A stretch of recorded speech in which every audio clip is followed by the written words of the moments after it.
Hello friends, welcome to asked recipes.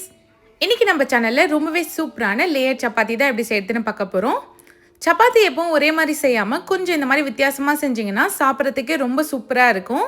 இந்த சப்பாத்தி செய்கிறது ரொம்ப ரொம்ப ஈஸி. நான் சொல்கிற மெத்தட் அப்படியே ஃபாலோ பண்ணுங்கள், உங்களுக்கு ரொம்ப பர்ஃபெக்டாக வரும். அது செய்ய ஒரு பவுலில் 2 கப் அளவுக்கு கோதுமை மாவு எடுத்துக்கோங்க. 2 கப் கோதுமை மாவில் ஒரு 10 சப்பாத்தி கிட்ட நமக்கு வரும். இது கூடவே அரை ஸ்பூன் உப்பு சேர்த்துக்கலாம்.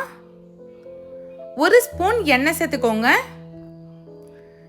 இப்போ இது எல்லாத்தையும் லைட்டாக ஒரு வாட்டி கையால் மிக்ஸ் பண்ணி விடுங்க. அந்த உப்பு எண்ணெய் மாவு எல்லாமே ஒன்று சேர மிக்ஸ் ஆகி வரணும். இப்போ தண்ணி சேர்த்துக்கலாம். நான் 1 கப் அளவுக்கு தண்ணி சேர்த்துருக்கேன். நான் தண்ணியை பாதி பாதியாக சேர்த்துருக்கேன்.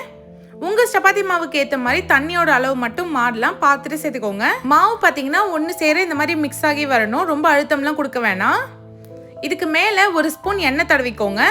இதை மூடி போட்டுட்டு ஒரு 10 நிமிஷம் அப்படியே ரெஸ்ட் கொடுங்க. இப்போ பார்த்தீங்கன்னா 10 நிமிஷம் ஆயிடுச்சு.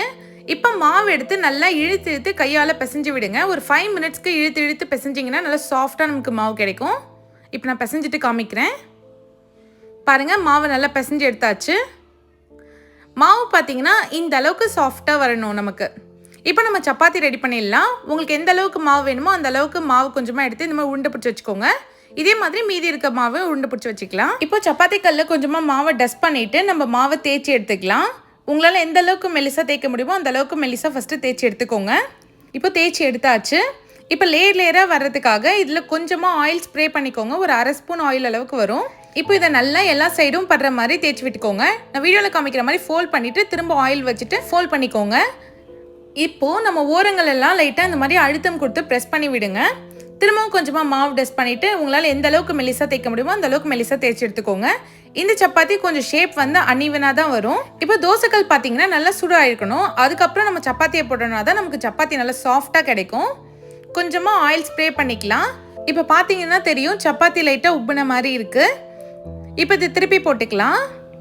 2 சைடுமே ஒரு 20 செகண்ட்ஸ் நீங்கள் வேக வச்சிங்கனாலே போதும். ரொம்ப நேரம் வேக வைக்கணும்னு அவசியம் இல்லை. இப்போ திருப்பி போட்டுட்டு திரும்பவும் கொஞ்சமாக ஆயில் ஸ்ப்ரே பண்ணிக்கோங்க. மொத்தமாகவே இதில் நம்ம 1 ஸ்பூன் ஆயில் தான் ஸ்ப்ரே பண்ணியிருக்கோம். இப்போ பாருங்கள், நல்லா உப்பி வந்துருச்சு. எந்த அளவுக்கு சப்பாத்தி சாஃப்டாக இருக்குன்னு நீங்களே பாருங்கள். இப்போ இதை எடுத்துடலாம். இதே மாதிரி மீதி இருக்க சப்பாத்தியும் போட்டு எடுத்துருங்க. அவ்வளோதான், நல்லா சூப்பராக லேயர் சப்பாத்தி ரெடி ஆயிடுச்சு. பாருங்கள், சப்பாத்தி பார்க்கவே எவ்வளோ சாஃப்டாக இருக்குன்னு. இந்த மாதிரி நீங்கள் சப்பாத்தி செஞ்சீங்கன்னா உங்கள் சப்பாத்தியை யாருமே இதுக்கப்புறம் கிண்டலே பண்ண மாட்டாங்க. அடை மாதிரி இருக்குது, வரட்டை மாதிரி இருக்குன்னுலாம். ரொம்பவே பர்ஃபெக்டான சப்பாத்தி. இனிமேட் நீங்களும் வீட்லேயே செய்யலாம். இதை நீங்களும் கண்டிப்பாக உங்கள் வீட்டில் ட்ரை பண்ணி பாருங்கள். ட்ரை பண்ணிவிட்டு எப்படி இருந்துச்சுன்னு கமெண்ட் பண்ணுங்கள். வீடியோ பிடிச்சிருந்தா யாஸ்ட் ரெசிபீஸ் சேனலை சப்ஸ்கிரைப் பண்ணிவிடுங்க. தேங்க்ஸ் ஃபார் வாட்சிங்.